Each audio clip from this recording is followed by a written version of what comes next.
Hey everyone, welcome to another edition to the Point Podcast. We guys all had a great weekend.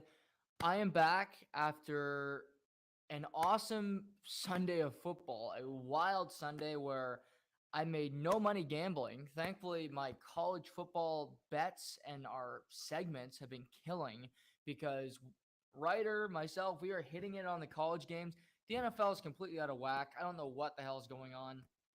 There's craziness all around. There are teams that I thought were going to be really good that have struggled so far. There are teams that I didn't think were any good that aren't, which gives me some sort of indication, gives me some sort of amusement, if you will. And I'm holding a football to start the show because it's fun. It's football is back. You have to throw the pigskin around. Fall is sort of in the air, which that's a love-hate thing for me because I love the warm weather. It's my dream to live in warm weather year round. I hate snow, and that's on the horizon. So again, you got to push past the negative to look at the positive, where you have the pigskin, and you can enjoy that every Saturday, Sunday, and even some Friday nights if you really want to watch some Syracuse, Virginia college football, which I watched a little bit of this past week. But we're here today to talk about a lot of different topics, a lot of interesting issues. Sadly, to start the show, Coach Herm Edwards, one of my favorites of all time. He was a great personality for the mothership at ESPN. He's been the head coach at Arizona State University the last 4.5 years. He was fired Sunday after a tough loss to Eastern Michigan. They start 1-2 in the season. So Arizona State is moving on from Coach Herm, but he's in his 70s. It's about time he stopped coaching anyway. And we all got to remember, you play to win the game. He'll be can't even say the word. He will be synonymous, there we go, with that for the rest of the time because that is his line. I mention it all the time to friends. I say it to Seamus about every week here on the show because that's what sports is all about. You don't play for ties. You don't play for stupid. You play to win the game as players, as coaches. And we're going to talk about a coach today who doesn't play to win, who doesn't play to tie, who just plays to look stupid. And that's Nathaniel Hackett, but that's later in the show. When it comes to the lead today, there's a lot of different ways I could go. There's a ton of interesting storylines from yesterday in my mind, a lot of interesting games, some interesting results.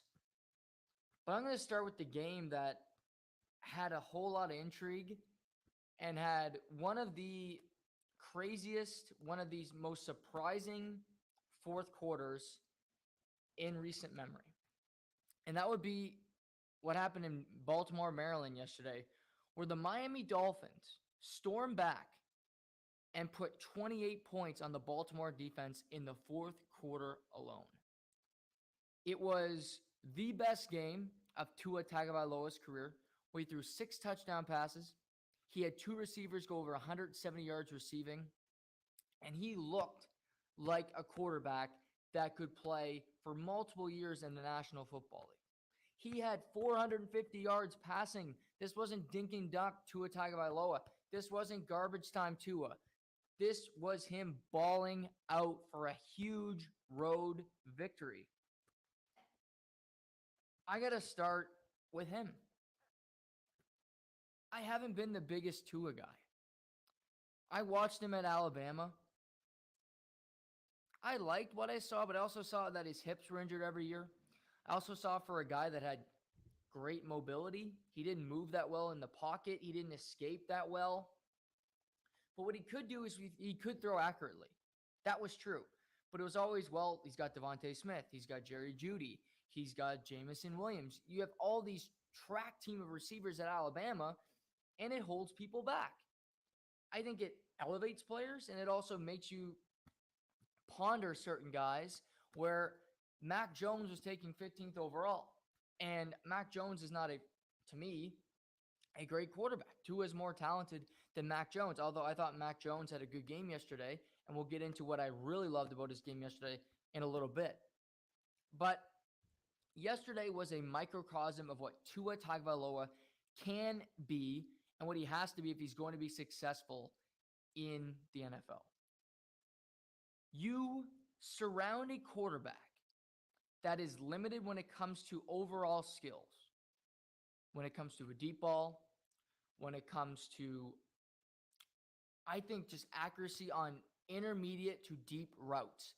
If you have receivers that aren't elite, that aren't going to break off, that are going to need a 50-50 separation ball, like a Devontae Parker, who the Dolphins got rid of in this offseason, that quarterback is not going to have that much success because he needs a place to throw the ball where receivers are open to make the catch. His 50-50 ball isn't going to be as good. You see the touchdown pass from Mac Jones to Aguilar yesterday? That wasn't a good pass. Aguilar made a better play on the ball, and they scored a touchdown. It was a lucky play. It should have been an interception. Better play by the wide receiver, poor play by the quarterback. Yet Tua, or should I say the Dolphins, saw two things that they could do. One, they needed to hire an offensive-minded coach. Nobody is going to tell me that Brian Flores deserved to be fired by the Miami Dolphins. He did not. He's one of the better coaches in the NFL. He was having success with a Miami Dolphins team that has had none in my lifetime, hardly. I grew up a Dolphins fan. Painfully. My allegiances are gone, so it doesn't matter to me anymore. But I grew up a Dolphins fan and a Leafs fan. It was misery. At my childhood, I had no excitement. I had nothing to be happy about. All the teams I rooted for sucked. Thank you, Mom and Dad. However, if you are a Dolphins fan, suffering Dolphins fan, you should be intrigued. You should be interested in this team. Because Ryan Tannehill, you can make an argument, is better than Tua Tagovailoa. I won't fight you on that. I think Tua has a way bigger ceiling. But Tua has something that Ryan Tannehill never did, elite receivers. Jarvis Landry was great in Miami. That was it. He didn't have a good tight end. Anthony Fasano was not a great tight end. Their running game was putrid. Their offensive line was bad. What did they do? They hired an offensive coach. They go draft Jalen Waddle, who's been a stud in the NFL so far. He's been fantastic. They get Tyreek Hill. They draft Mike Gesicki at tight end, and they franchise tag him to make sure he stays in Miami this season, which worked out. He caught a touchdown pass yesterday. You get Raheem Mostert. You get Chase Edmonds. Offense that is just quick with a quarterback that needs to get the ball out quick because the offensive line still isn't great. Still not meshing. Better than the Bengals, but still isn't great yet. Sometimes it's not about the player, and it's about what the team is doing to help the player. Something that was so frustrating in the NFL to me, and this is linking it to this Baltimore game. The draft profiles on Lamar Jackson were, we don't think he's going to fit into our system. You know what that means to me? That you are a lazy coach, personnel, whatever position you are in, you're lazy. Because you want somebody that fits into what you've already done. You've done the work. You've written the playbook. You've done the plays. Going into the offseason, you don't want to make that many tweaks. Let's get another statue quarterback to replace our guy. We don't want a guy that's mobile, because if he's mobile, then we have to change a whole bunch of plays. We have to do all these different things. What did Baltimore do? They drafted him anyway, and they had a statue in Joe Flacco. They changed their offense. They changed the way they approached offense, and it's been a godsend for them. So many teams are just so lazy and incompetent that they're unwilling to notice, okay, we have a player that is average, that is mediocre. How can we help him be good to great? Why don't we surround him with elite talent? Eureka! What an idea. Wow, this sounds groundbreaking. Jeff Bezos would find this just completely perplexing. No, it's not that hard to figure out. Put great players around a good player. It sounds like it's going to be a pretty damn good result. Look at the Dolphins yesterday. That, to me, ladies and gents, was one of the biggest victories in the last 20 years for the Miami Dolphins. You know why? Because nobody gave them a shot of winning that game yesterday, including me. I was watching that first half, and I was marveling at Lamar Jackson, who played great yesterday, I might add. who's only helping his bank account because the guy's straight balling out. His defense was like a leak sieve yesterday that didn't even want to help him. Marlon Humphrey, Marcus Peters, Jesus Christ. That torn ACL last year did more than just tear his ACL. He got burned on back-to-back possessions on deep balls. How about some safety help over the top, Marcus Williams? Stop trying to sneak an interception. Sure, he had two yesterday. Decent game. On the big plays, you are nowhere to be seen. You are MIA. But, Dolphins fans, you should be intrigued. You should be optimistic for the first time in a very long time. This doesn't mean you're going to make the play. It's week 2. It is. But you can be intrigued in a team in week 2. You can. That's not crazy. The Buffalo Bills have been intrigued with Josh Allen. What did Josh Allen look like when he started his career? Did he look like a guy that was going to be an MVP candidate? Justin Herbert didn't come out and look great. Sometimes it takes longer for players. Just does. Here's how I'd put it. The New Orleans Saints are being touted as Super Bowl favorites. They're being picked by media people. That offense yesterday, woof. When you have a great defense, which the Dolphins, I think is good. They had a poor game yesterday, but I give them credit in the second half, and I give them credit. 2 drives, they had 4th and 1 stops, including on the goal line in the second quarter, which changed the game. Lamar Jackson, it was a long review. Believe me, I was losing it. Luckily, I had 4 screens. I had other games on, so I didn't have to just focus on that. But you make 2 big stops like that on defense, it can change games. It did. Touchdown on that play, you lose. You're not coming back for another touchdown because you had no damn time. 14 seconds, they scored the game-winning touchdown to Jalen Waddle. They had just about enough time to make it work. Tua is still gonna have people that doubt him.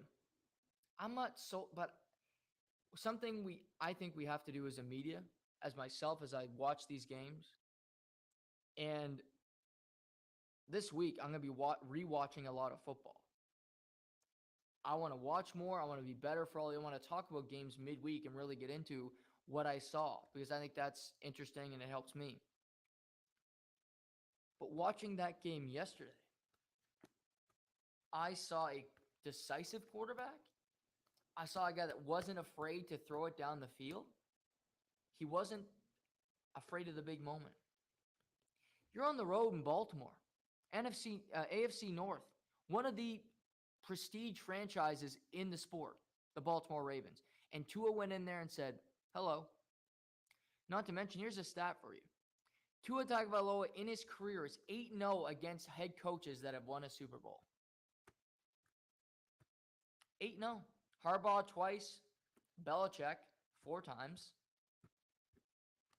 He wins against these coaches. He's beaten Mike Tomlin.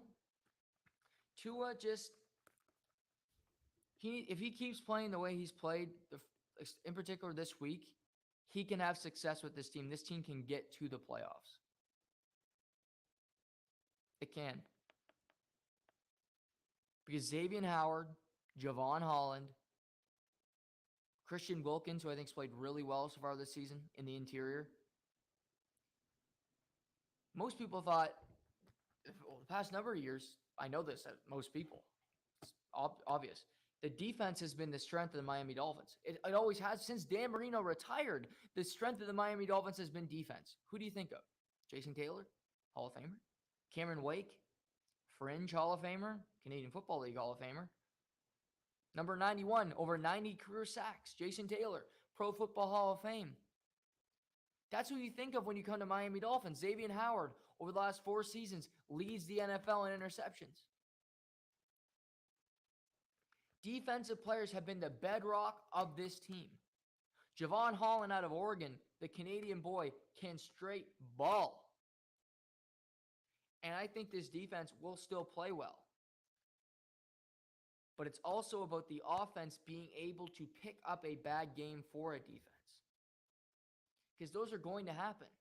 Where your defense just doesn't have it someday, can you overcome it? The Dolphins did yesterday. Tua, Tyreek, Jalen, they did.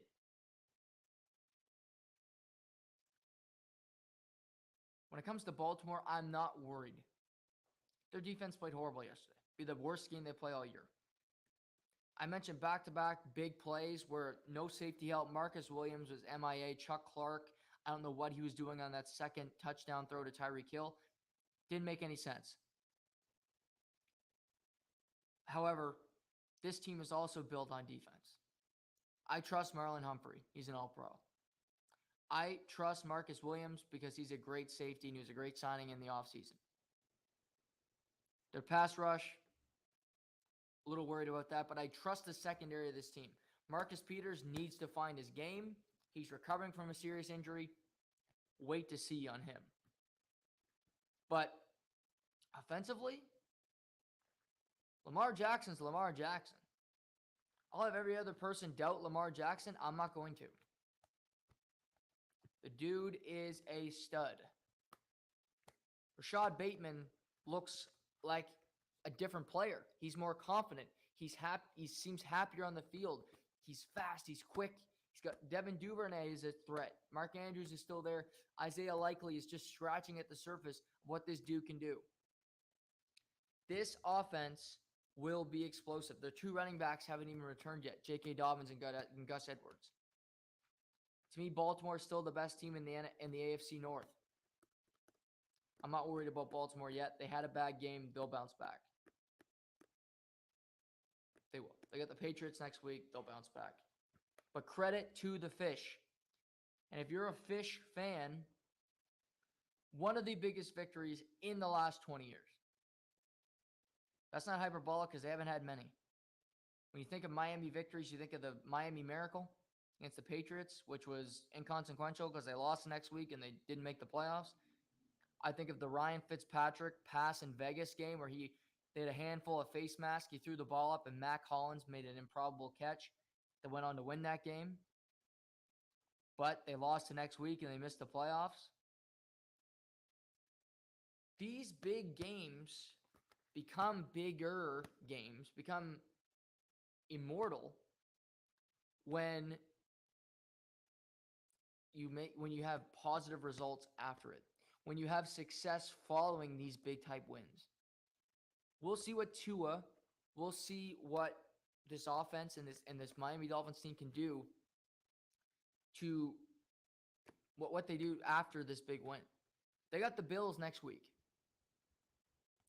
They have the Bills next week who are playing tonight on a Monday night. So Bills have a short week. Big opportunity. The Bills are a better team than the Dolphins. But that doesn't mean the Dolphins can't win the game next week. Bills lost some games last year. You thought they should have won. They lost to the Titans last year. They lost to the Patriots last year. They lost to the Jags last year. Shit happens. Strange things happen sometimes. We'll see what happens.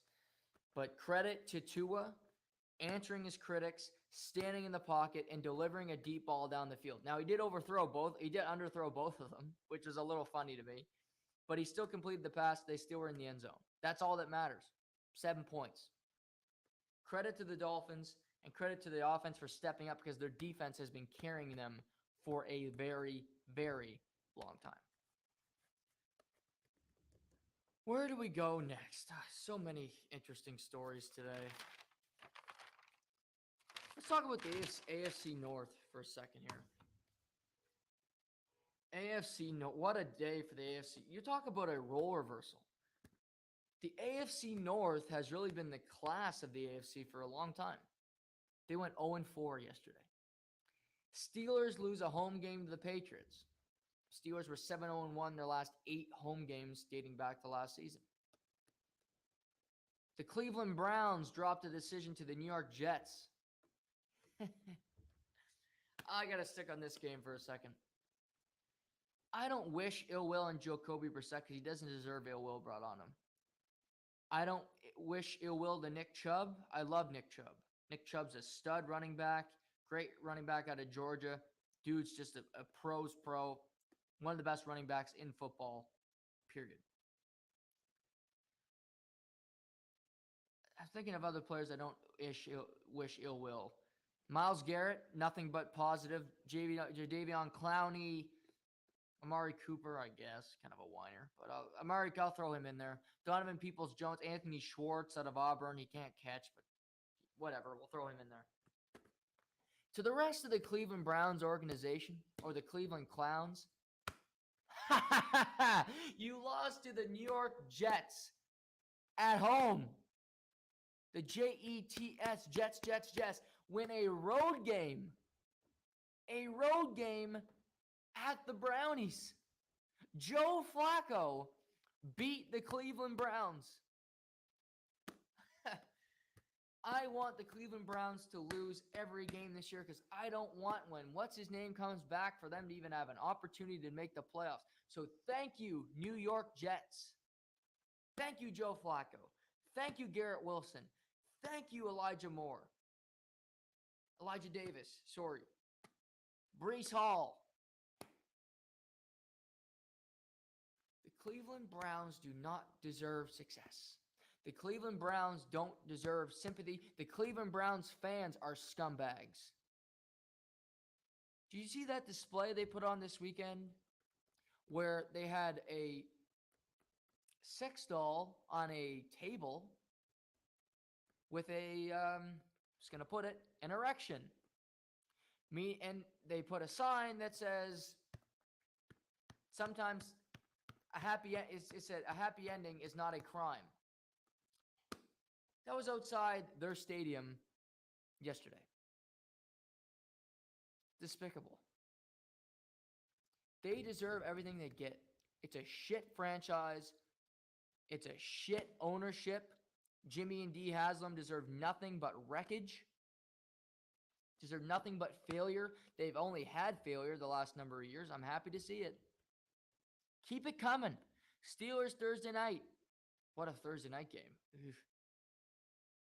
The good thing about Thursday night games early in the year is that teams aren't that bad yet, so you're going to tune in. Well, I'm going to tune in anyway.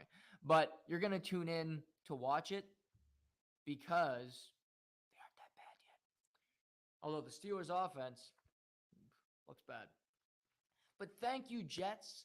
Congrats to the Jets for beating the Cleveland Browns because they stink. They are loathsome. I don't root against anybody. I don't cheer for anybody. I root against the Browns. I do. Because you people, yes, you people in Cleveland, I'm lumping you all together because you're forcing my hand. You people are the problem because you are enabling that piece of shit that is not playing quarterback yet for your despicable, loathsome team. The Browns lose to the Jets. They lose to 85-year-old Joe Flacco. Jets fans can think this is a big deal. It isn't. Like, I'm so happy for them. They win a game. The Jets. The Jets. Get a huge win. Not really, but they get a huge win. They're not going to go winless. To think the Jets don't have a win. The Raiders don't. The Colts don't. Broncos shouldn't.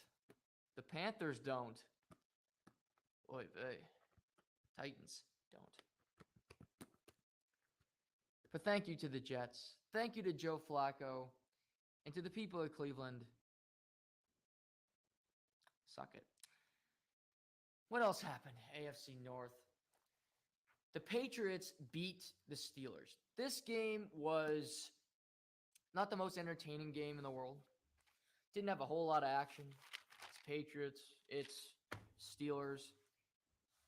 What I did find the biggest part of this game and why, if the Patriots are going to have success this season, which I still doubt, but if they're going to be able to win games, and the reason I noticed something from this game just watching it, and So I'll just get into it. If the Patriots are going to compete for a playoff spot, if the Patriots are going to compete with the Dolphins, with the teams in the playoff mix come, the middle of the season, the reason the Patriots will be in that window is because of Mac Jones's football IQ. What I mean by this is Mac Jones's biggest strength as a quarterback is not his arm strength. It's not his athletic ability because he has very little. It's not his deep ball. No. It's his ability to understand the pocket. Something Mac Jones has that some older quarterbacks than him have, some quarterbacks with way more experience just haven't figured out and likely never will, is the ability to understand and read the pocket. You can watch, if you go back and watch the Patriots game yesterday, there are multiple times where edge rushers are coming on, they're rushing hard and they're close to Mac Jones. But he reads it with his feet. He steps up in the pocket. He will shimmy to the right. He'll shimmy to the left to avoid passers. He might have to throw the ball away. There was a play yesterday where he moved in the pocket. He stepped up. He found Nelson Aguilar on a shallow cross, 8-yard pickup. It went from a 2nd and 10 to a 3rd and 1. That was a smart play. That is Mac Jones's superpower to me. It is his best ability, is his ability to read and understand the pocket. You counteract that with a Joe Burrow. He doesn't understand this. He doesn't read it as well. He doesn't have as great of a feel because he gets sacked left and right, and a lot of them aren't his fault, but some of them are also step up in the pocket, make it move your plane. Tom Brady does this. He's just like Mac. He's not athletic. He's got a way better arm, but they both have that ability to understand, I feel pressure from my left. I feel pressure from my right. I need to step up. I need to shimmy so I can avoid this pressure. And that's what I saw from Mac Jones yesterday. A big reason why they won. Patriots extended drives. They killed clock. And at the end of the day, the Pittsburgh defense just couldn't get a stop late in the game. Pittsburgh defense got more turnovers yesterday. Minka Fitzpatrick had an interception. They had a fumble recovery, but that offense couldn't do anything. Steelers are 1-1. They got the Browns Thursday night. We'll talk more about Steelers-Browns when we get closer to Thursday. And I'm going to I want to watch the Browns-Jets game in full. I'm going to do that this week. That's on the docket. But before we get there, I did watch a lot of the Steelers-Patriots game yesterday. That was on one of my screens. If the Steelers lose to the Browns Thursday night, Mitch Trubisky will not be the starting quarterback in Week 4. It will be Kenny Pickett, and it will be justified. The Pittsburgh offense is just inept. I heard Charles Davis on the telecast, who I like. I think he does a good job for CBS. He talked about how he loved Najee Harris, the running back for the Steelers.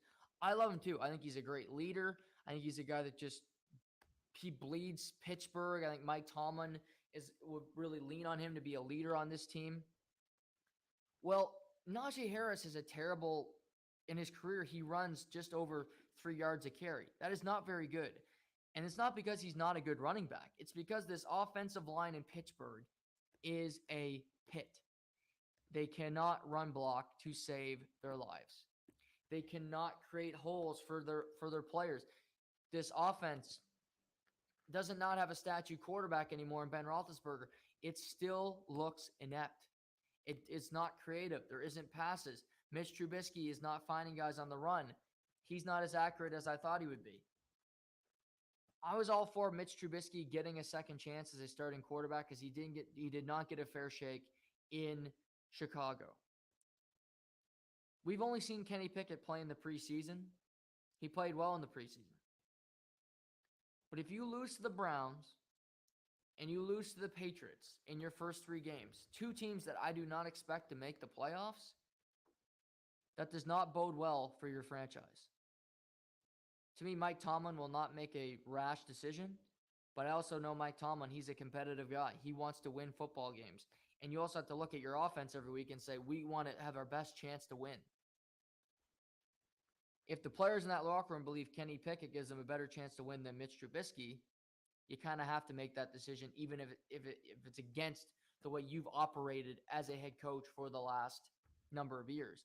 The great head coaches are able to zig when they need, are able to zag when they need to, able to change, to have a metamorphosis themselves. I mentioned off the top coaches with Lamar Jackson.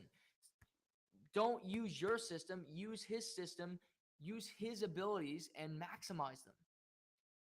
If you have a quarterback in your quarterback room that is more talented than the one that's currently starting, it makes no sense to keep the more talented quarterback on the bench. You need to make that change for the betterment of your team, for the betterment of your franchise, to give you the best chance to win. I don't see all that running game improving all that much because that offensive line is still a struggle for Najee Harris, for anyone running the football. And Mitch Trubisky is being stuck with third and longs, and it's not where he succeeds. Third and shorts, having run pass option, having bootlegs for guys is where the Steelers are going to have the most success. But these short routes with Deontay Johnson and Chase Claypool are going to get really old quick for the Steelers offense if it's not rectified in the very near future. Steelers lose to the Pats. Browns lose to the Jets. Ravens lose to the Dolphins. And that brings us to Cincinnati losing to the Dallas Cowboys in Arlington, Texas last night.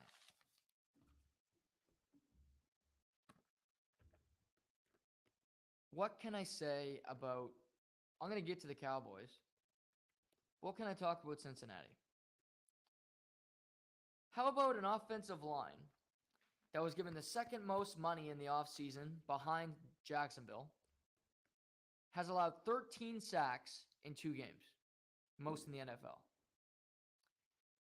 How about a quarterback who has the most turnovers in the first 2 games? 5.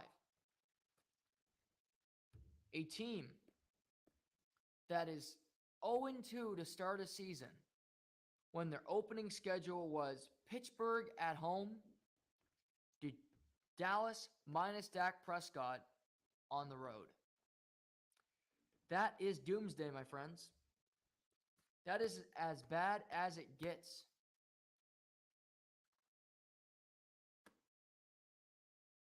Lyle Collins and Jonah Williams, the 2 tackles for the Cincinnati Bengals, should be fined by head coach Zach Taylor because they are doing a terrible job at protecting their quarterback. That is true. Micah Parsons was the best player on the field yesterday for either team. He was a dog. There was a play, I'm sure you remember this, in the third quarter where there was a normal pass rush. Nobody picked up Micah Parsons. It was a third down situation. He had his hands on Joe. Joe was barely able to get the ball away. It was another punt situation. Micah Parsons was left unblocked. The best edge rusher on the Cowboys. The best edge rusher on the Cowboys left uncovered. How does that make any sense? It doesn't, because this offensive line, this group does not know what the hell they're doing. They don't know protections. They don't know schemes. Joe Mixon isn't helping in the blocking. And this is not being talked about enough. Joe Burrow does not help himself. He has 2 weaknesses as a quarterback that I can see. He doesn't understand pocket awareness, as I talked about earlier, where Mac Jones has that great ability. Joe Burrow stands there with the football no matter what, and he holds on to it too long. You have to be aware of your team's faults. Your offensive line isn't good. Get the ball out of his hands quickly. Get rid of it. That's also on the offense, on Zach Taylor. Get some quick slants, shallow routes, seams, quick passes to get the ball out of your hands. What do they do for Brady with Tampa Bay? That's what they do all the damn time. Quick passes out of his hand. That's what needs to happen. So you less hits, less traffic, and it's easier plays, and you get the balls to your skill position players. This Cincinnati is a ton of them. Jamar Chase, T. Higgins, Tyler Boyd. You have skill all over the field. They don't do that enough to help Joe Burrow. So that's another thing. They got to get the ball. You have to throw the ball away. If you don't see anything, throw it away to avoid a hit. Because 13 sacks in 2 games, after being sacked 70 times last year, including the postseason, you're not going to make it in the league. Your body is going to be broken down. You're going to be the next Andrew Luck, as I was pontificating about last year. Eventually, your body's going to tell you just can't do it anymore. Andrew Luck said, I'm done with football because I can't hold up. I punctured my lung. I have all these injuries. I can't do it.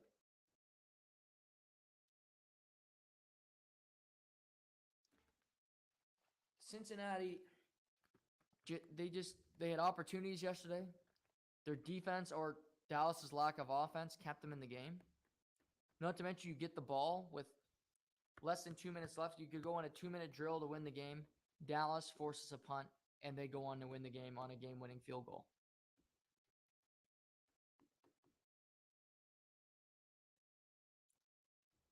I just look at the Bengals, and I worried about this team before the year. I had this thought that the Bengals were going to have a Super Bowl hangover, and was my preseason I had this inkling about the Bengals, and I still picked them to make the playoffs, even though my brain was telling me, no, there's something wrong in Cincinnati. There's something very wrong in Cincinnati where it's not clicking. Something doesn't seem right. And now I look at this team and I'm thinking, no, you should have listened to yourself. Logic told me, oh, Cincinnati will figure it out. This team looks completely lost. I'm going to repeat it. Your first 2 games of the year, Pittsburgh at home with a new quarterback in Mitch Trubisky. Week 2 at Dallas minus Dak Prescott. And Michael Gallup, I'll add. And you lose both games on game-winning field goals, which is even more painful for this team. That offensive line needs to figure it out quick. Zach Taylor needs to work with Joe Burrow to get him some routes that he knows he has to get the ball out of his hands. Because there's an elite pass rusher on every team in this league.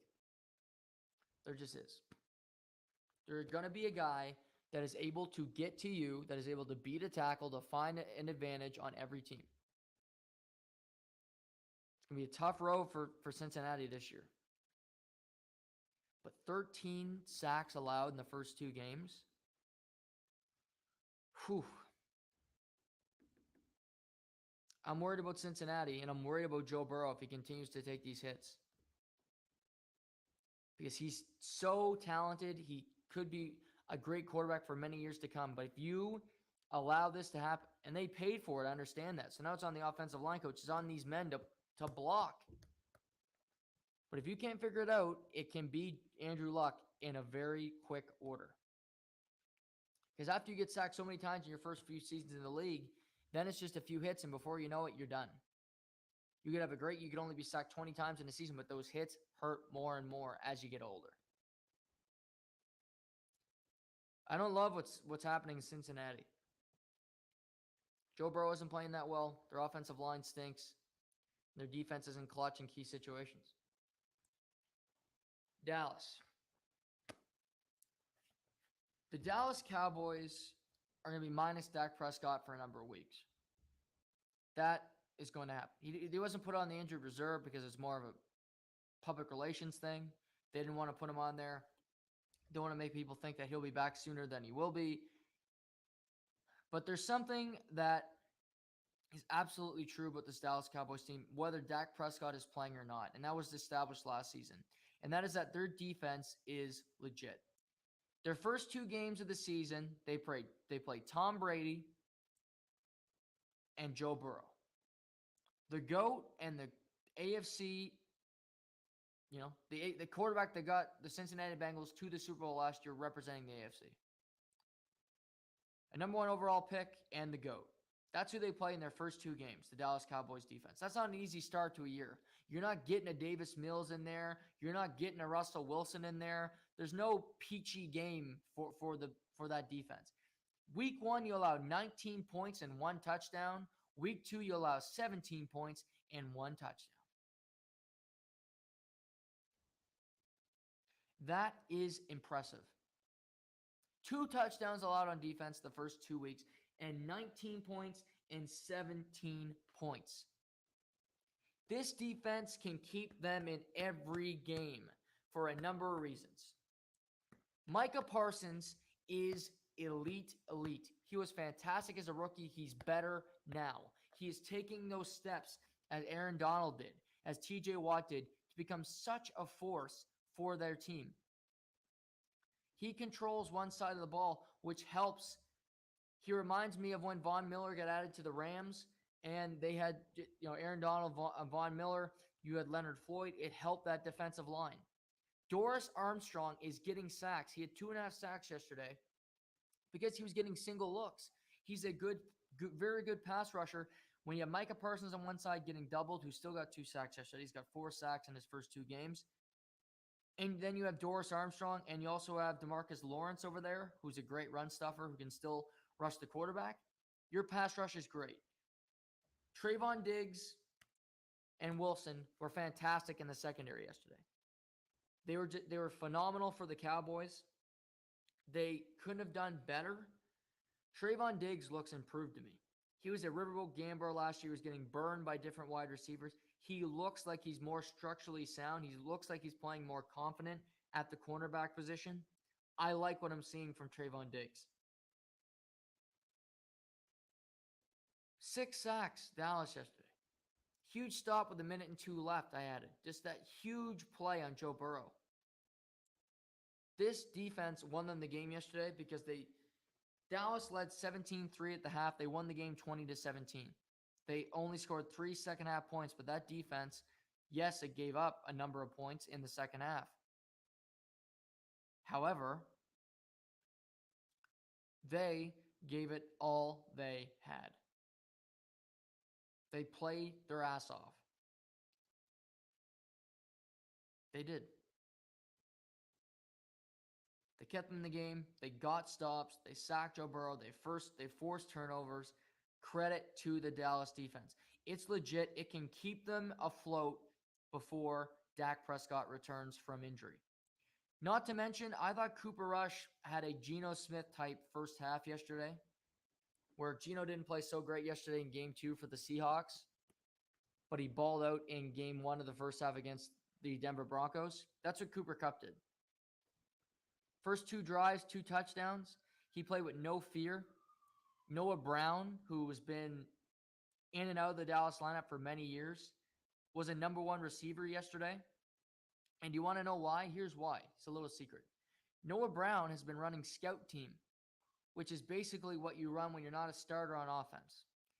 You run scout team with quarterbacks that aren't the starter, meaning Cooper Rush has been the scout team quarterback for the Dallas Cowboys the last 3 seasons. Noah Brown has been on the Dallas Cowboys the last 4. He's been getting most of his work from Cooper Rush. These two have a rapport. They have a friendship. They have camaraderie where they just have a connection. And you saw it yesterday. Cooper Rush, when he needed to, would throw the ball to Noah Brown. Noah Brown had 8 receptions in his career from Dak Prescott prior to yesterday. He had 6 catches in the game yesterday with Cooper Rush at the helm at quarterback. This offense remains to be seen. It leaves a lot to be desired. In the second half, it put up 3 points, as I just said. I don't think it's a great team, but the difference between the Seattle, who laid an egg after getting a big 1 win yesterday, and Dallas, who bounced back winning with a backup quarterback, is this defense is better than the Seattle defense. Micah Parsons is an elite player. Seattle has some good defensive players, but nobody is like Micah Parsons on it. They don't have a corner like Trayvon Diggs. It's a young defense. This defense played together last year. They still have the same defensive coordinator in Dan Quinn. When you look, the New York Giants lead the NFC East at 2-0, which is crazy. Giants beat Carolina and they beat Tennessee their first 2 weeks. Those are 2 impressive wins, in my opinion. They battled for both. Carolina's terrible. We'll get to Matt Rule in a second. But credit to Brian Daboll going for it on 4th down in the first half. I love the way he's been coaching this team. He's fired up between plays. Daniel Jones is getting opportunity to succeed where he's not asked to do everything. Saquon Barkley is a big part of the offense. So they got the Giants next week, Monday Night Football. Dallas at the G-Men. I think they could win that game, but again, the Giants have shown good signs so far this season. The Commanders are 1-1. They got destroyed against the Detroit Lions yesterday. The Lions just laid a beating. I mean, that's what Carson Wentz and the Commanders for you. They have a great week one. They make a statement, and the next week they lay a complete egg. They were down by 25 points at one point of this game. One of Jared Goff's best games as a Detroit Lion. St. Brown had a huge night.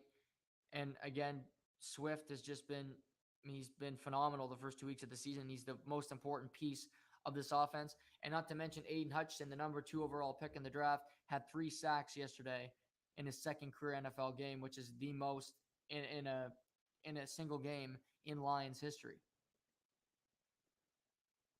So the Commanders fall back. You have the Cowboys right there. You have the Giants.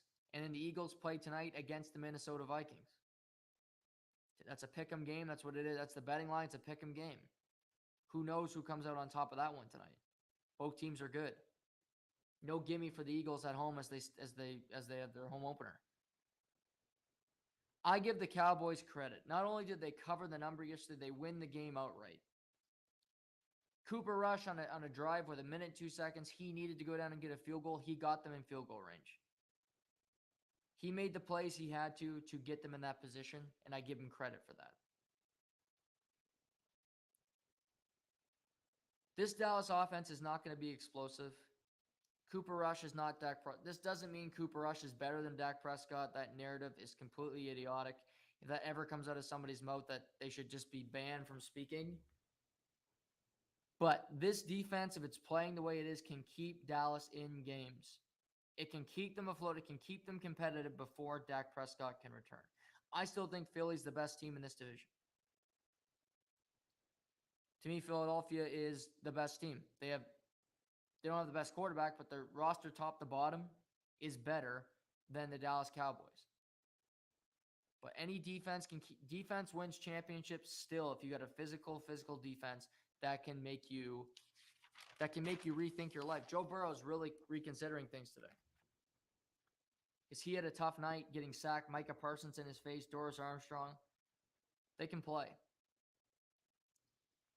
And before I move off the NFC East, I mentioned the Commanders, the tough day. Credit to the Lions. That was a really good win yesterday for the Detroit Lions. They're 1-1.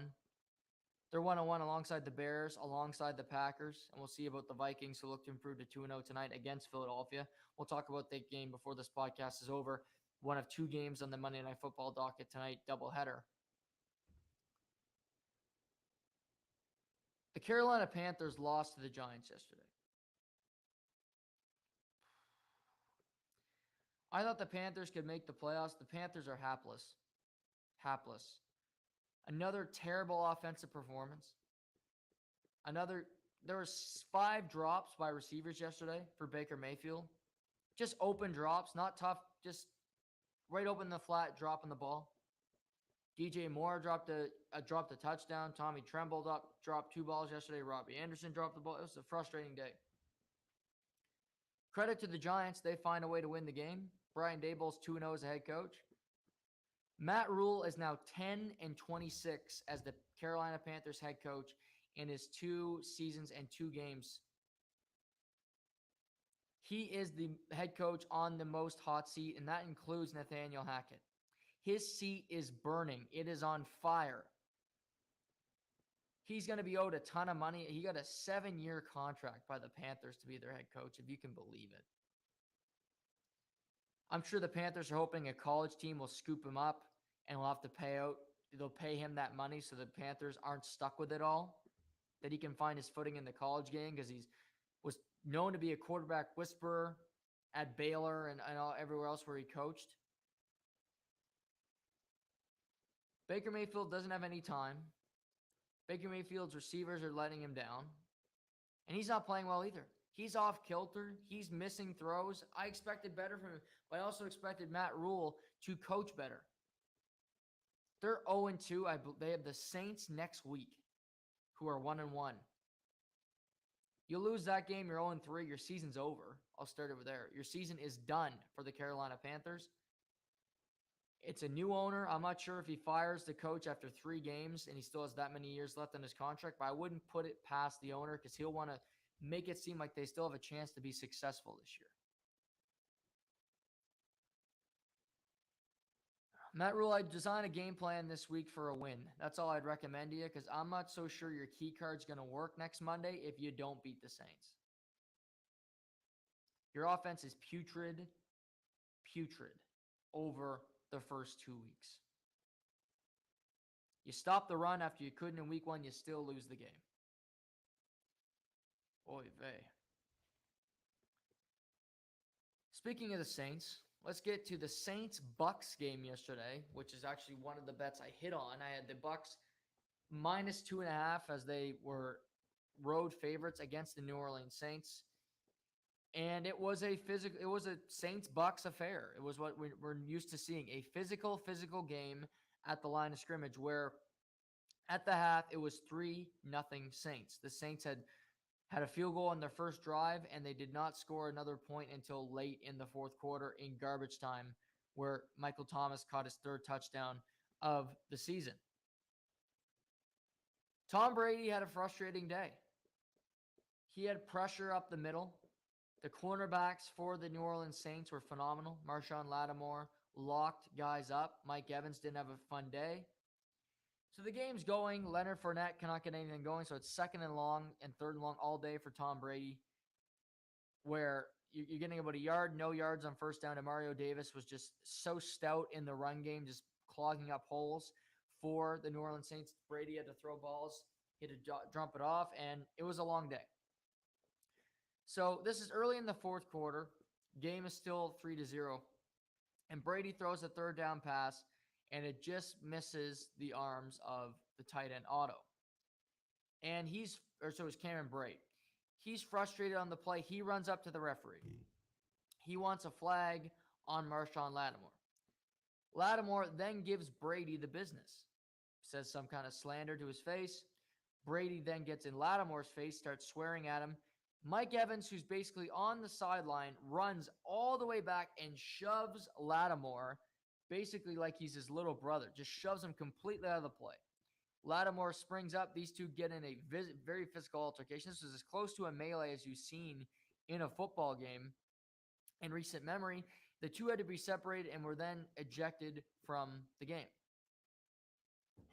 Now, you could say this worked out for the Tampa Bay Buccaneers because on that next drive, because the Saints had another 3-and-out, the Bucs go on a drive. No Lattimore on the field. He's playing fantastic corner the whole game. Rashad Perriman on Lattimore's backup catches a 27-yard touchdown pass. The Bucs have another touchdown in the game where Jameis Winston threw a pick 6.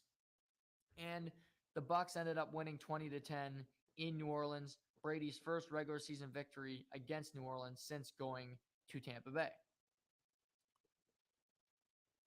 Number one, I give credit to Dennis Allen defensively because he was phenomenal yesterday against Tom Brady. He knows how to frustrate him. Brady was losing his mind all day. He wasn't getting calls. He wasn't getting the usual respect that he gets from the officials, although he did get a few phantom calls late in the game, which led to the Bucs winning. In particular, on that Perriman drive where 2 calls were given to Brady that weren't flags, but he got them anyway, basically just out of respect. But the play between Mike Evans and Marshawn Lattimore, this was a win for the Bucs because Mike Evans is a great wide receiver. He is one of the best red zone wide receivers in the NFL, but Lattimore was locking him up. He was locking anybody he had up. Brady couldn't get them the ball, and Brady just had a really frustrating day at the office. Well, by ejecting Lattimore and by ejecting Evans, Lattimore's gone, and Brady's free to pick on a bad corner, and he can even throw a ball to Rashad Perriman, who's bounced around the NFL for multiple years now. I had no problem with both players being ejected from the game because I think that was Brady was mouthing back. He didn't like it. And Lattimore engaged with Leonard Fournette originally, and then Mike Evans came over. But the NFL announced today that Mike Evans has been suspended 1 game for his part in this brouhaha, if you will, this melee. and he'll be out next week's game against the Green Bay Packers. I'm sure the Tampa Bay Buccaneers are going to appeal this decision. I don't think they're going to like it because I'm sure the argument will be Lattimore started the fight. He engaged physically with Mike Evans first or engaged with Brady first. Here's how I look at it. This is a tit-for-tat situation. Who knows if the Bucs would have won if Marshawn Lattimore was on the field? We don't know. Maybe they would have, maybe they wouldn't. All I know is they weren't having much success with him on the field covering receivers for the Tampa Bay Buccaneers. There was no Julio. There was no Chris Godwin. So it was Mike Evans and a bunch of tight ends, basically. Scotty Miller even made a couple appearances. Scotty Miller and Tom Brady never had a great connection last year. So if Lattimore stays, maybe the Saints can pull out a game 3-0. Maybe it's another shutout and they get to win a game where their offense was completely putrid. He wasn't. Mike Evans got him out of the game, and the Bucs ended up winning. I think most in the back of the NFL's mind, Mike Evans is being suspended because the Saints lost. Because they lost the most important part of their team yesterday, which was Marshawn Lattimore. The Bucs will miss a key part of their team next week. It's a week before the Packers game, which is America's Game of the Week on Fox at 5:25. Maybe Julio Jones will be ready to play. Maybe Chris Godwin will be able to play.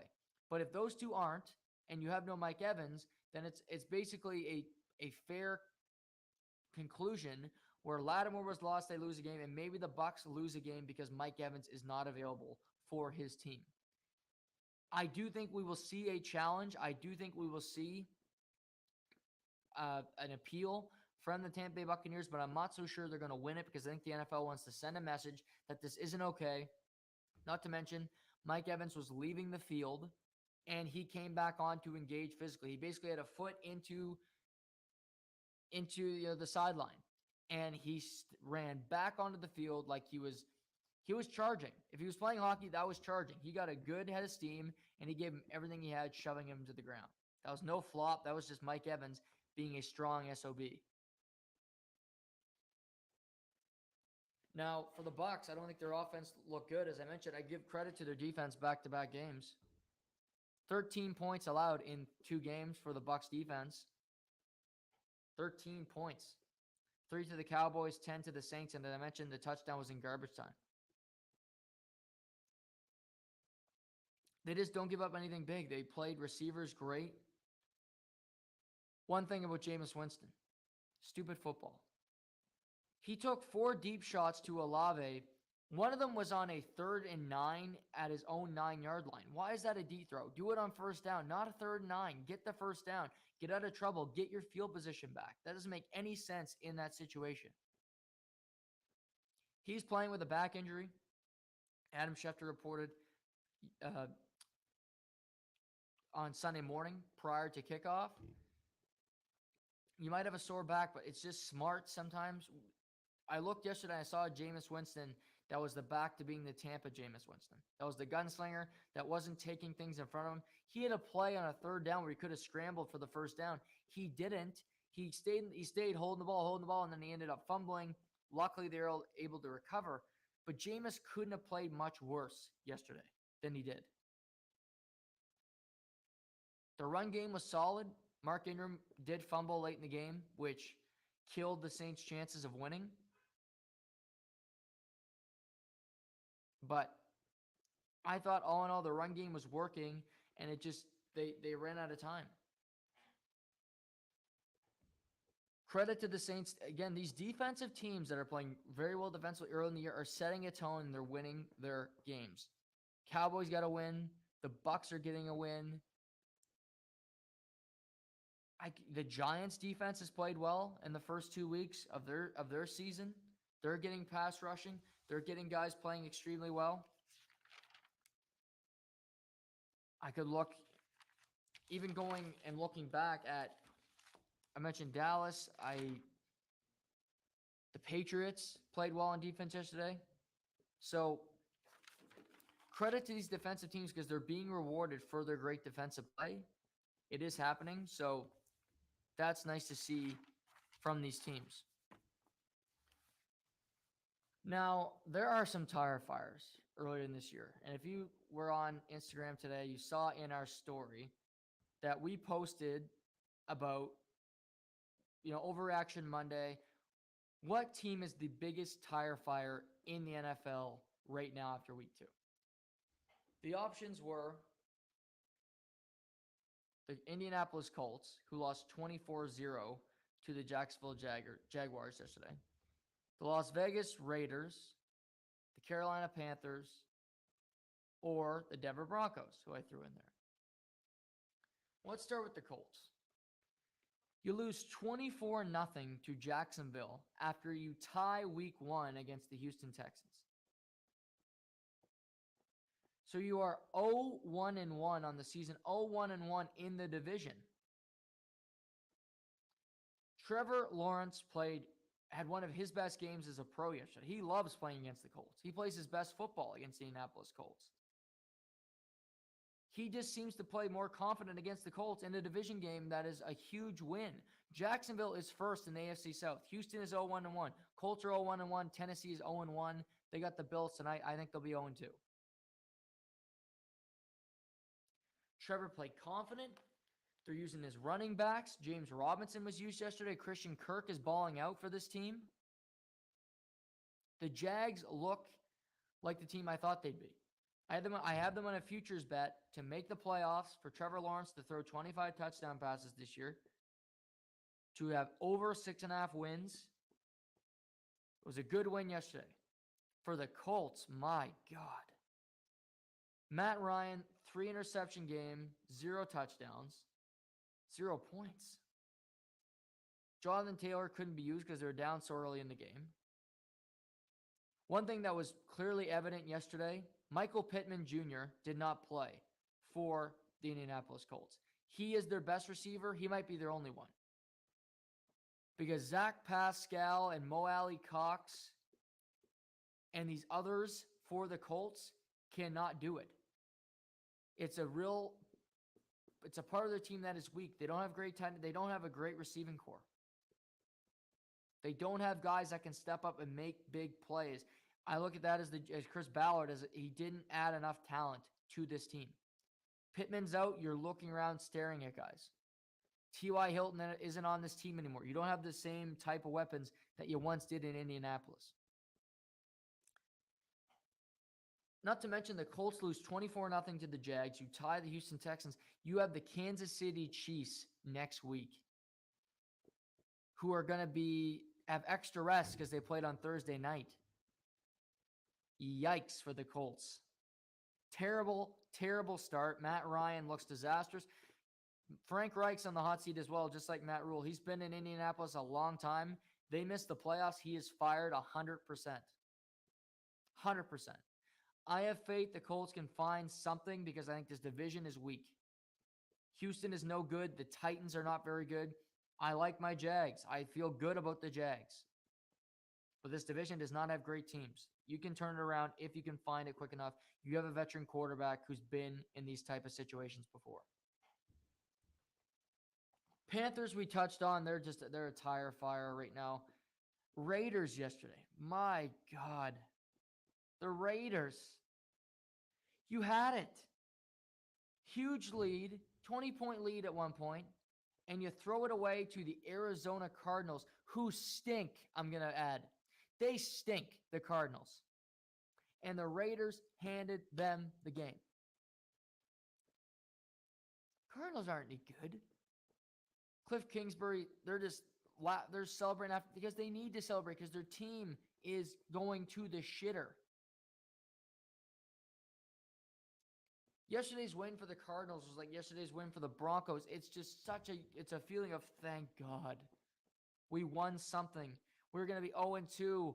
Our quarterback doesn't study. Our coach is a pretty boy who doesn't read the playbook, who doesn't know what the hell he's doing. He got the job because we don't know why, because he's handsome.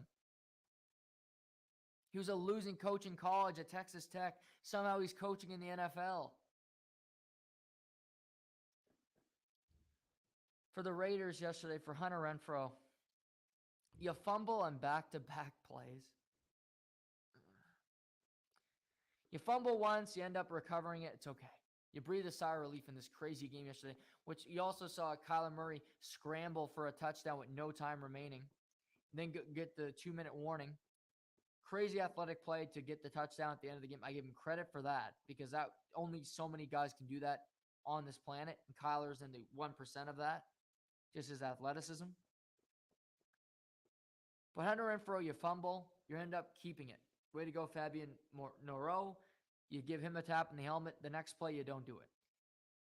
Well, Derek Carr goes right back to Hunter Renfrow because he's normally sure-handed. He is a good receiver. Justin Simmons pokes the ball out. Fumble! Ball is on the ground. Recovered for the touchdown. Fumble, brought back for 6. You walk it off. The Cardinals beat the Raiders in Las Vegas. They are 1-1. The Las Vegas Raiders under Josh McDaniels are 0-2. Credit to Justin Simmons. Credit to Byron Murphy Jr. for making that play. I look at the Raiders, though. You had this game. It was so easy. I think you screwed a lot of people betting yesterday because it was the Raiders minus 5.5. I think people felt good about that bet.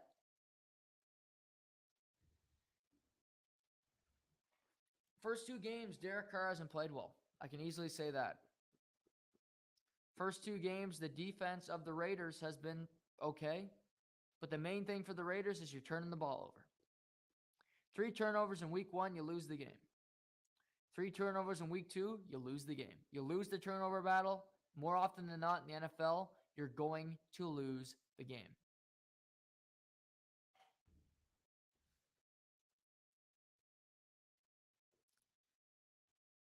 Devontae Adams is getting targets. That's all good. He's gone from Aaron Rodgers. You have a new connection in Vegas. Well, the Chiefs are 2-0. The Chargers are 1-1, but they're better than you. They've already beaten you on the year. The Broncos have a better record than you. Josh McDaniels, his first year, his first coaching job since he was in Denver, that went horribly, horribly wrong. The best thing I can say about this for the Raiders is their defense hasn't been the biggest problem so far. It's been turnover. You can limit your turnover margin. You still have a chance to win games. They need to figure that out quick. You're 0-2.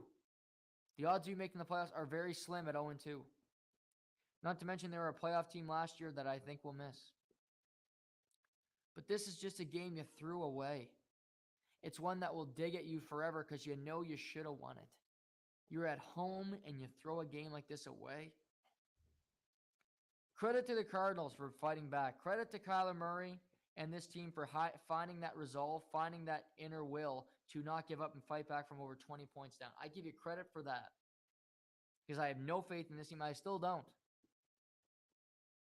Miami's stock rose yesterday.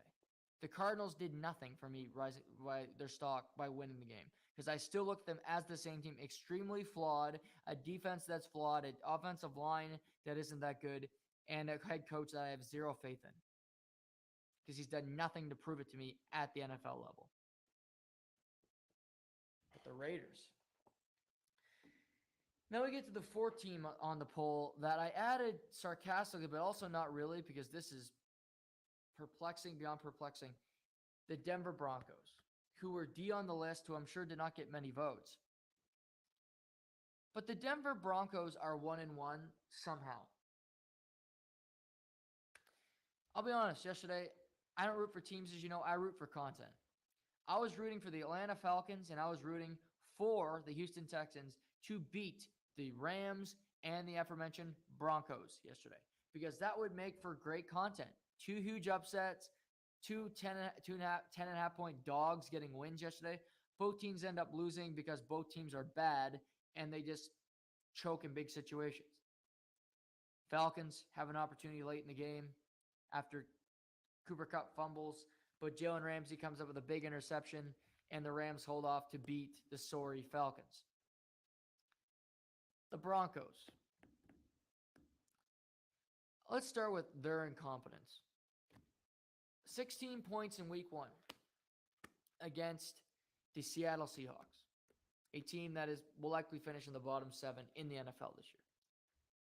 You barely edge out the Houston Texans yesterday, who don't have a win yet and will likely be picking in the top 5 of next year's NFL draft.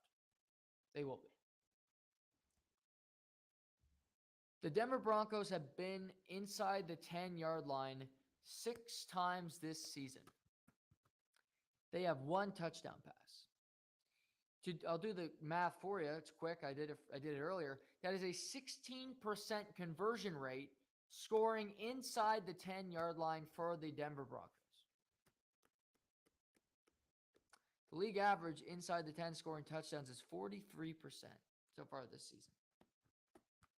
That means you are god-awful of scoring in the key zones. But not only that, they won yesterday, the Broncos, but in my mind, they still lost because of this sequence. This sequence alone was one of the most interesting, was one of the most flabbergasting, was one of the funniest things I've seen yesterday. So it's 3rd and 1, end of the 3rd quarter. It's about a minute left in the 3rd quarter. They got all the time in the world to drop a play. But Russell Wilson likes to take his time before he snaps the ball. If you notice this already in the air, he likes to take his damn time. He'll wait till 0 seconds on the clock because he had 3 delay game penalties in week 1. He had 2 yesterday, I might add. Oh, he would have had 4 yesterday, but they called timeout on 2 of them. So we're splitting hairs, but you get the gist that I'm coming up with here. So 3rd and 1, they got Javonte Williams, who Walker Campbell, credit to you. You texted me earlier today. Javonte Williams was averaging over 7.3 yards per carry yesterday. That's pretty good. Just to put some more pixie dust on this story. That's pretty good. You also have Melvin Gordon, who isn't a bad back either, or Russell Wilson, who isn't a bad runner with the football either, although he's getting worse, but he's not bad. So you're thinking 3rd and 1. What could we do? Well, we got these backs. Maybe we run a bootleg, play action. I don't know. How about a tight end draw? How about you get a tight end and you run a tight end on a 3rd and 1? I've watched football a long time. I've seen fullback dives on a 4th and 1 when you need to change a pace, you need to change a play. I seen Mark Andrews rush yesterday for the Baltimore Ravens on a 4th down. That was a tight end rush. But guess what? That was in a different situation. It was in a different alignment. They had the tight end in the backfield. Tight end rush on 3rd and 1. Newsflash, it didn't work. 4th and 1. This is what. So then, Nathaniel Hackett, boy genius, the guy who got the job because he worked with Aaron Rodgers. Who doesn't look good working with Aaron Rodgers? Look at the guys he worked with last night. I'm going to get to the Green Bay in a second. I am interested with Green Bay and the way they're using their offense. But out comes Brandon McManus, the kicker from last week who couldn't make one. They love him in Denver. He's out there. They're still fucking confused. What's going on? They don't know the clock. The clock's winding down. They can't get the field goal off. Timeout. So then 4th and 1, you're thinking, well, maybe they just wanted to draw them off sides. No, they didn't. Because they called a timeout. You'd let it just run down. You wouldn't burn a timeout. They do anyway. What happens in the 4th and 1?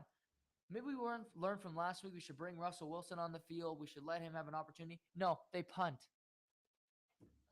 So this is the sequence. 3rd and 1, tight end rush. 4th down, field goal kickers on the field. Oh, we ran out of time. Timeout. Then you punt. That was the sequence yesterday.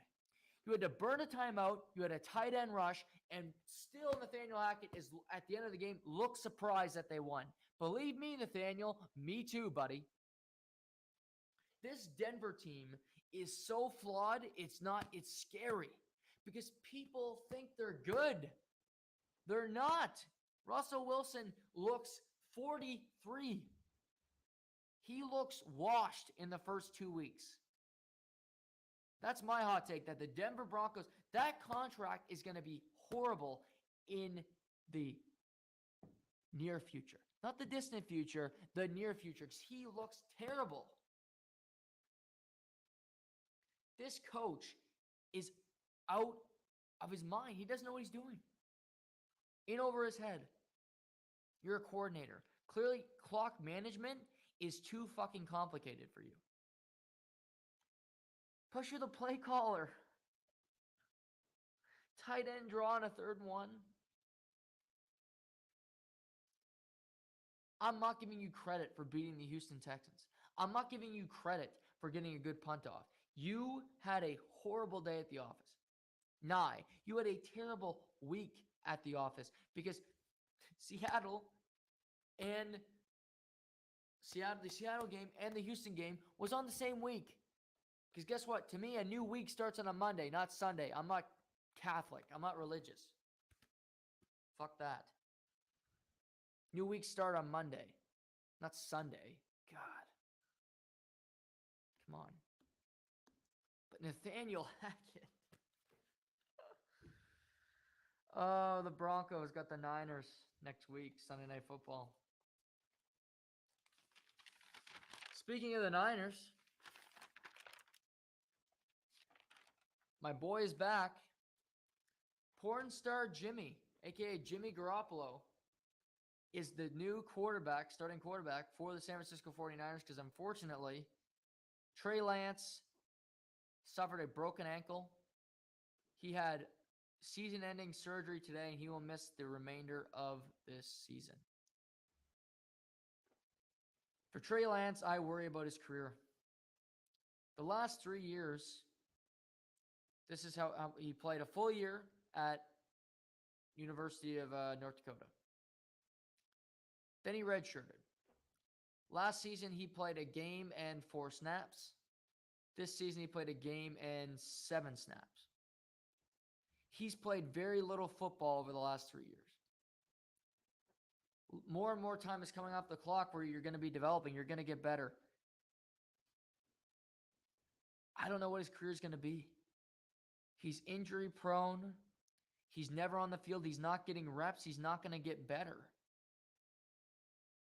San Francisco 49ers might be looking at a bust where they traded up with the Dolphins to get the 3rd pick, and Trey Lance has barely played for this team, and now they're back in a position where, thank God, they restructured Jimmy Garoppolo's contract because they would be done without him. And I'm going to make the argument today. I had the Niners going to the Super Bowl before the season started. I thought Trey Lance would be the quarterback, but to me, the Niners have a better chance of winning the Super Bowl this year with Porn Star as their quarterback than Trey Lance. Jimmy Garoppolo knows this offense. He knows this team. They trust him. They like Jimmy Garoppolo. George Kittle hasn't played yet. He'll be back. Him and Jimmy are extremely close friends. To me, Trent Williams, who's a veteran on that team, wanted Jimmy Garoppolo as the starting quarterback. San Francisco is a dangerous team if they can get healthy. George Kittle's got to play. They still got to figure out the running back position with Davis Price, who was at LSU. Jeff Wilson Jr., Elijah Mitchell's out for a couple months. But to me, Jimmy Garoppolo is one of the best backups in the league, and that's why you keep him on your roster because you have a quarterback that is injury prone. San Francisco can still very much compete for the NFC West. The Rams haven't looked great in week 1 in the first couple weeks. Seattle's not going to be great. Arizona, please. 2 big games. You have San Francisco, Denver next week. Denver's looked horrible. The Rams have been really inconsistent. They got Arizona next weekend on the schedule. But I do believe San Francisco has a better chance of winning the Super Bowl this year with Pornstar Jimmy at the helm rather than Trey Lance because Pornstar knows what it takes. I'm a Pornstar Jimmy fan. I root for him.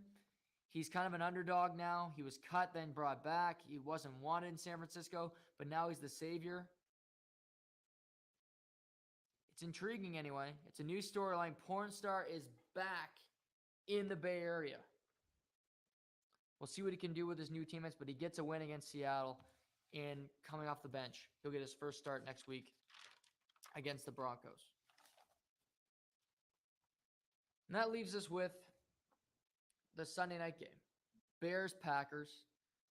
Packers, 10.5-point favorites. They covered the number. They win easily against the Bears, who had a great opening drive. And after that, I thought Luke Getsy, the offensive coordinator, just forgot about what got him to the dance, forgot that the running game was the be-all, end-all, which led to getting Justin Fields opportunities to play. Justin Fields threw the ball 9 times last night for 70 yards. Frustrating to see what the Bears do on offense. They still haven't figured out what they're doing as a team. But I'm going to get to Green Bay because this is the bigger story. Green Bay is the team that has aspirations this year. I still think the Bears could finish with the worst record in the NFL. To me, what I saw last night from Green Bay was a shift offensively. Aaron Rodgers still does not trust his young wide receivers. Romeo Doubs, a rookie. Christian Watson, a rookie. Both only had 2 catches last night. It was Sammy Watkins. It was Randall Cobb. It was Alan Lazard who returned. And the focal point of the offense last night was running back Aaron Jones, who had multiple touchdowns, who had many touches.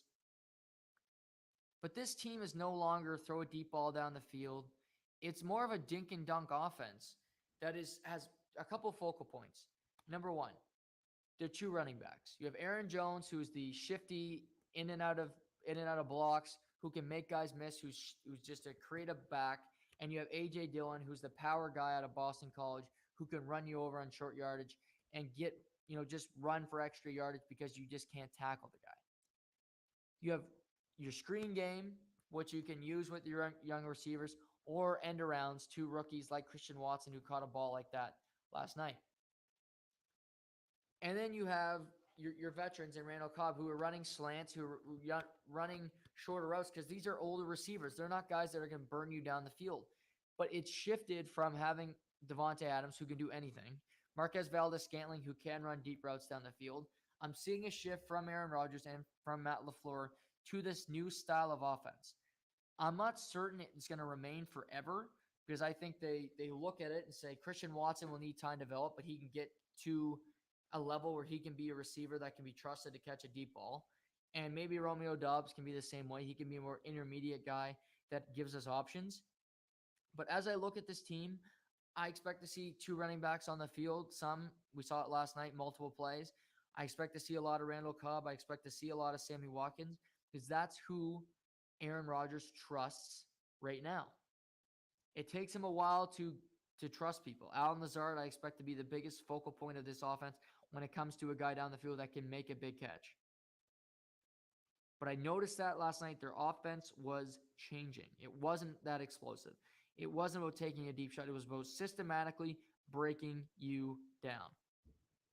Now you're playing the Bears, who aren't a great team. Will they be able to do that against a Tampa Bay Bucs defense, who's been phenomenal so far? I'm curious to see, because the Bucs are very good at stopping the run. They're very good at the line of scrimmage. Vita Vea is just a monster in the middle of that defense who can blow anything up. Devin White's played phenomenal over the first 2 weeks. Shaq Barrett seems to be rejuvenated for the Bucs. They seem to be really just motivated to win this season with Tom Brady, and after losing last year following the Super Bowl win.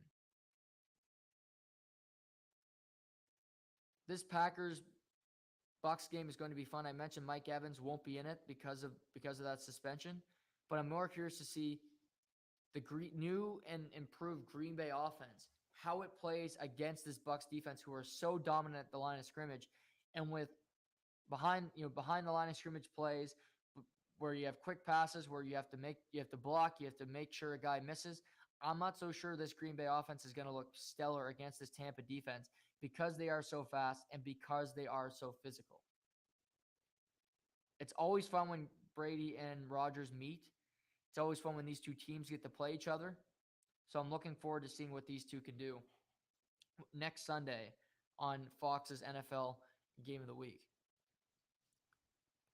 That was the day yesterday, because it was just bedlam, a lot of crazy things, a lot of teams that just look hapless, as I mentioned, a lot of teams that made great improvements, that look like they are going to bring something to the table.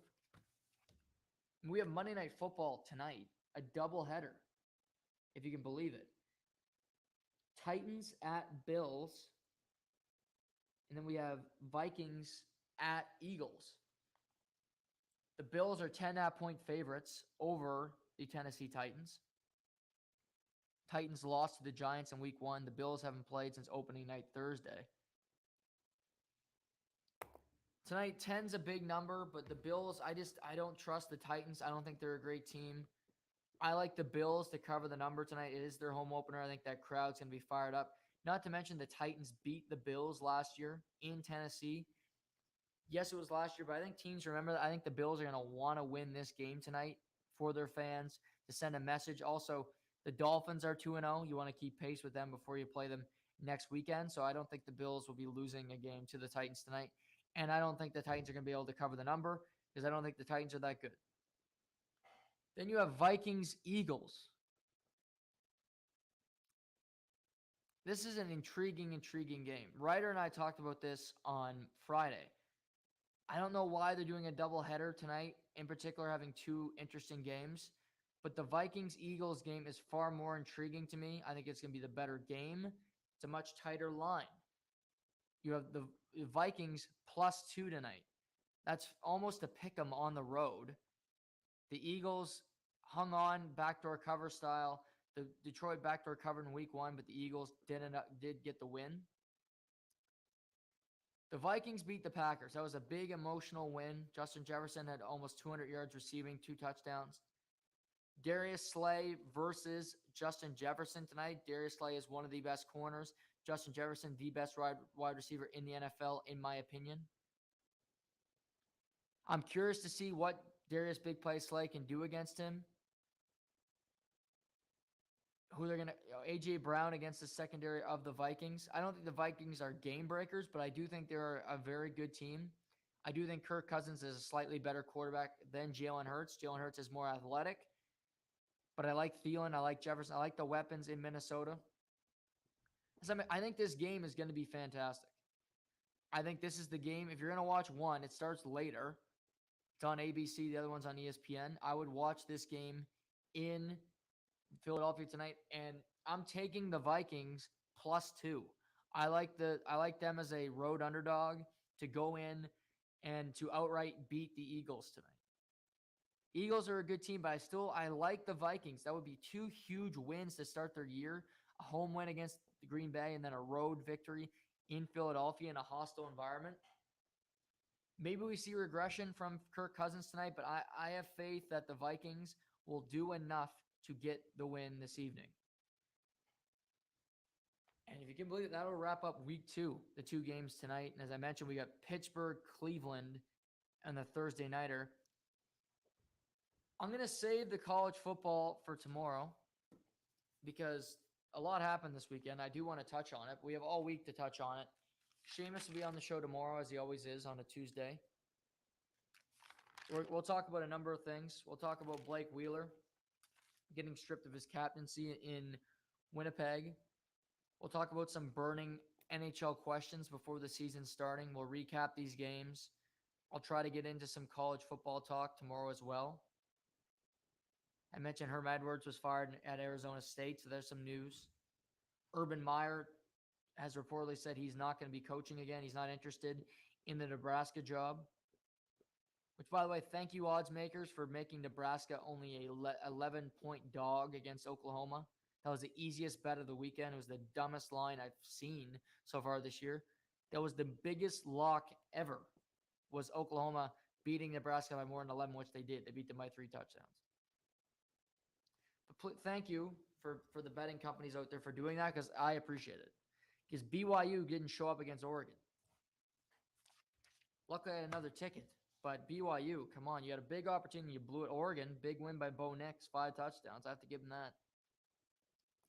Big Pac-12 had a good weekend.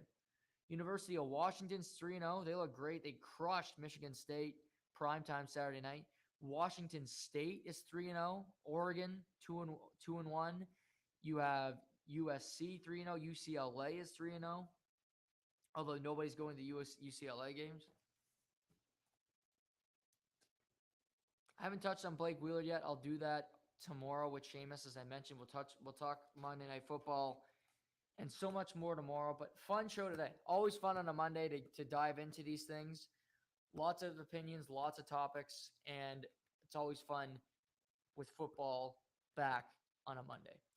So everybody, enjoy your evening. Enjoy the games tonight. There's 2 of them. We'll recap it all tomorrow here on To The Point.